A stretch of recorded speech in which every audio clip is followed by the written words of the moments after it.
Hello guys, welcome to Physics Grad. This is day 4 of daily quantum mechanics and today we are going to see what it means to say when a given set of vectors are linearly independent. So let us begin. So in this video we are going to study what do we mean by linearly independent vectors. Okay. So what we mean by the linearly independent vectors, and also we are going to see some examples so that we understand it better. So let us straight away start with the definition of linear independence. So first we consider n vectors, which I call them as 1, 2 up till n, and we consider this equation where we are basically considering a linear relation of the form a1 times vector 1 plus a2 times vector 2 plus dot dot dot plus an times vector n, and we equate it to the null vector. And what we are interested to know is what are the values of these scalars a1, a2 up till an for which this relation is satisfied. So the vectors 1, 2 up till n are said to be linearly independent if the only values of these coefficients which satisfy this equation is when all of them are 0. Okay, but if there exists even one or more values of these coefficients which are not equal to 0 such that equation 1 is satisfied, then we call these vectors as linearly dependent vectors. So the definition is pretty simple and straightforward, but we need to understand this in a very clear manner in order to apply this to vectors which define quantum systems as well. So let us do that. So let us first understand what this definition means.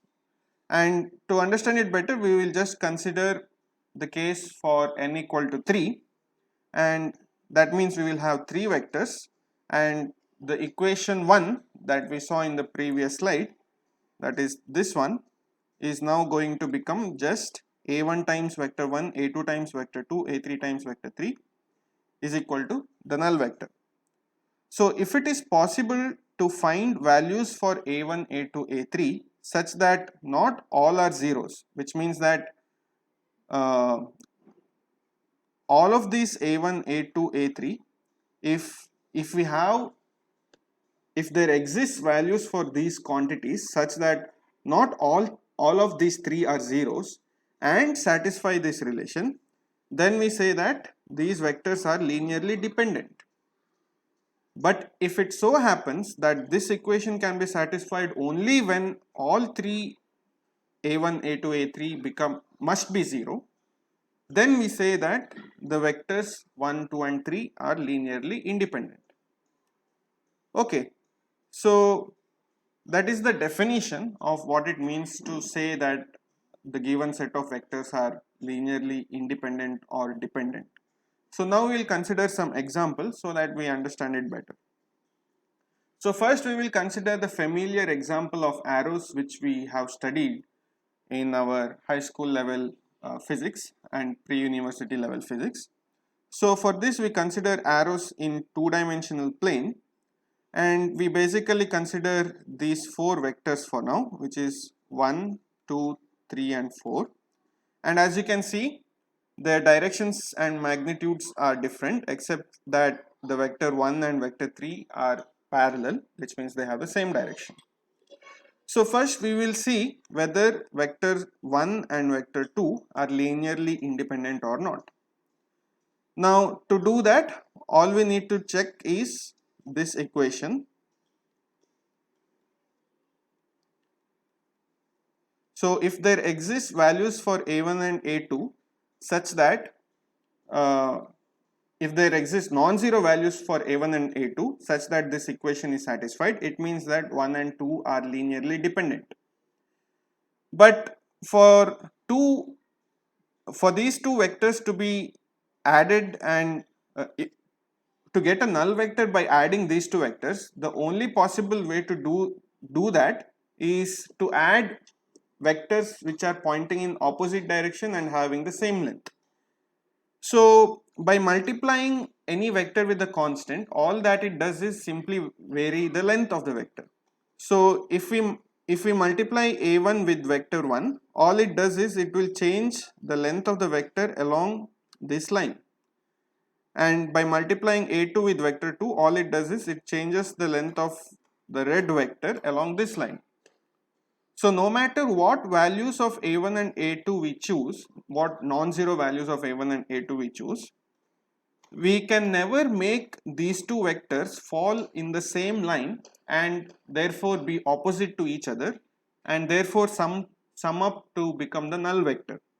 So the only possible way in which we can get a null vector is to multiply both of these vectors with a 0, which means they will just become this point which is a 0 vector. So therefore we can say that these two vectors are linearly independent. Now let us consider vector 1 and vector 3. Now they are having the same direction but different magnitude.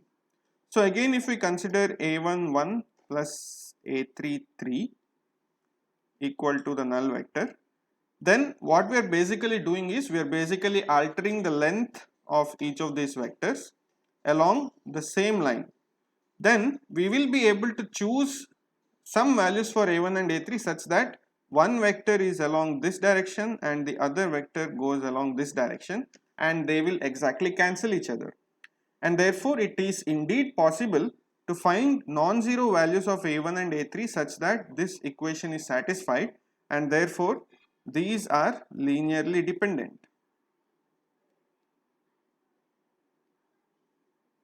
And so is this we saw that they are linearly independent.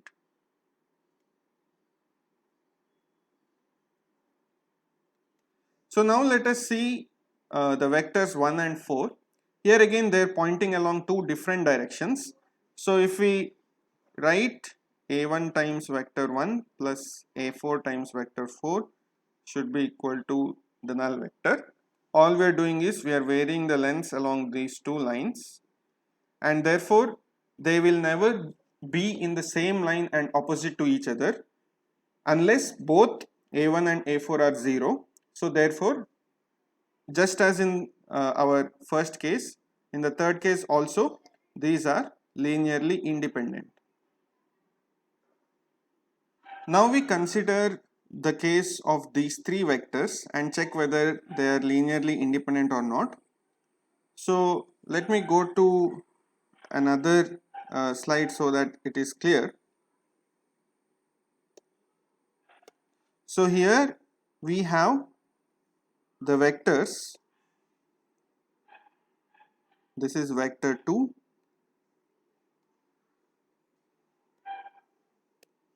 and this was our vector number 4, and this was vector number 1. So here all we need to check is the following: a1 times 1 plus a2 times 2 plus a4 times 4 must be equal to the null vector. So these things basically alter the vectors along a line, and if you consider these two vectors first, they are obviously linearly independent, which we have already proved. And if you observe, we can vary the lengths of these two vectors in such a way that, so if I construct a parallelogram in this manner, now this line is parallel to this vector. So I am going to multiply this vector with the coefficient such that the length of this vector becomes same as length of this side. And similarly, I multiply this vector with the coefficient such that the length of this vector becomes same as length of this parallelogram. And I multiply it with the -1 so that the two vectors become like this. And if I again use the parallelogram law of vector addition, I will get a vector which is opposite to vector number 4 and thereby resulting in a null vector when I add them. So what this says is that by choosing appropriate values of a1, a2, we can indeed construct and if we have a4 as equal to 1, by appropriately choosing the values of a1 and a2, we can construct parallelogram such that the result of that addition is a vector opposite to vector 4 and thereby resulting in a null vector. And therefore, we have non-zero values of a1 and a2 such that this equation is satisfied, and therefore this is the case where the three vectors are linearly dependent.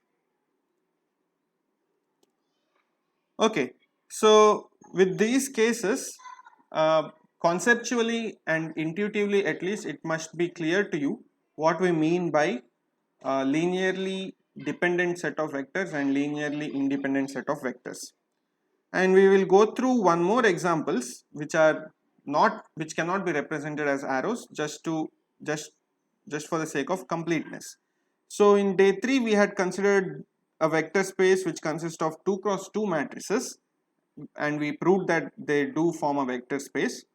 And now we are going to see an example of vectors from this vector space and see if they are linearly dependent or not. So if you consider these three vectors, this is vector 1, vector 2 and vector 3. To check whether they are linearly independent or not, first we write this equation. So if we write this equation, if we multiply a1 with vector 1, this is what we get. Similarly, a2 times 2 is what we get here, and a3 times 3 is what we get here. And this is the null vector 0 0 0 0. This 0 may not be visible to you, but yeah, that's the null vector. And these numbers are basically representing the places of these elements inside a matrix, and by adding up the individual places and equating it to 0, what you will get are these four relations, and from these four relations we will get the values, the condition such that these are satisfied. Okay, so I'm not going to explain how I got this. It's just basically solving these four equations. It's pretty straightforward, you can try that. So by doing that, I'm going to get some conditions on these coefficients a1, a2 and a3 of this form, and by choosing some value for a1, let's say 1, then we are going to get, so this was the condition that we got after solving the equation. So if we choose a1 as equal to 1, then we get a3 as minus 1 and a2 as minus 2, and by substituting that in the previous equation, we see that for non-zero values of a1, a2 and a3, we are getting a null vector, and therefore these three vectors are linearly dependent. Okay, so with this, it must be clear to you how we find whether a given set of vectors are linearly dependent or not. We basically write the equation 1 which we discussed in the definition slide and solve for the coefficients and see if there are any possible non-zero values for these such that we will be able to get a null vector. And if we do find non-zero values, that means the given set of vectors are linearly dependent.